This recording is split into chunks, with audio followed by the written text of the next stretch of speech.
अगर आप भी चाहते हैं पीयू म्यूजिक का वीडियो आप तक पहले पहुंचे तो लाल बटन को दबा के सब्सक्राइब करें और बेल आइकन को दबाना। Presented by पीयू music Darbhanga. Music by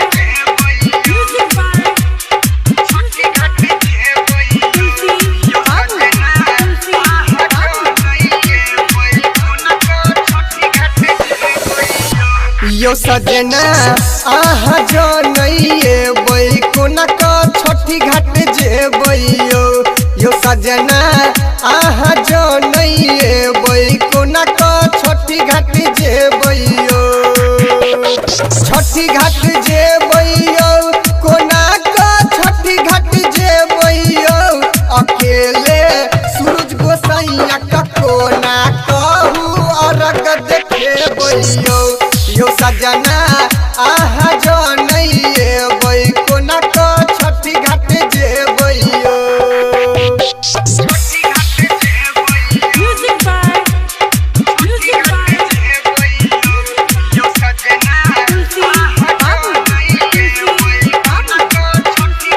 Presented by पीयू म्यूजिक दरभंगा। यो हम छी न बनहर कनिया कतसा अनबकिन सुप कोनिया कतसा अनबकिन सुप कोनिया।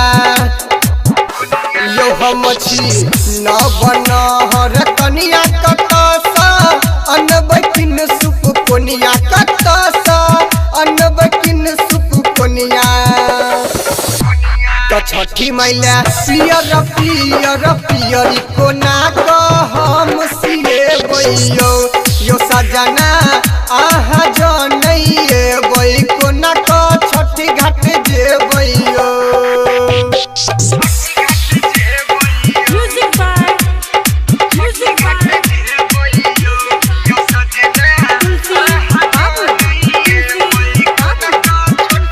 Presented by पीयू म्यूजिक दरभंगा। यो हम तो रहबै खरन तो सहल कोना का करबै सबटा टहल कोना का करबै सबटा टहल। यो हम तो रहबै खरन तो सहल कोना का करबै सबटा टहल कोना का करबै सबटा टहल। त घाट पर जाइला डाला डाली कोना को हम सजेबइयो।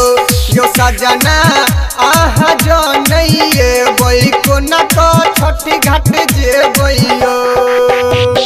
म्यूजिक बाय यो सजना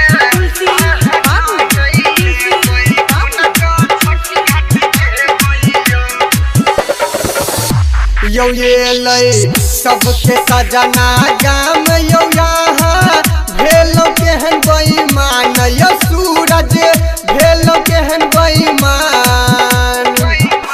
यो ये लई सबके सजना गाम यो यहाँ भेलो केहन बेईमान। यो चंदन भेलो केहन बेईमान।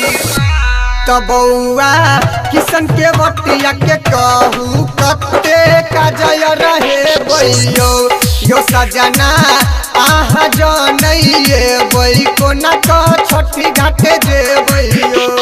छठी घाट जेबइयो कोना का छठी घाट जेबइयो। अकेले सूरज गोसाइया के कोना कहू न अरग देखेबइयो। यो सजना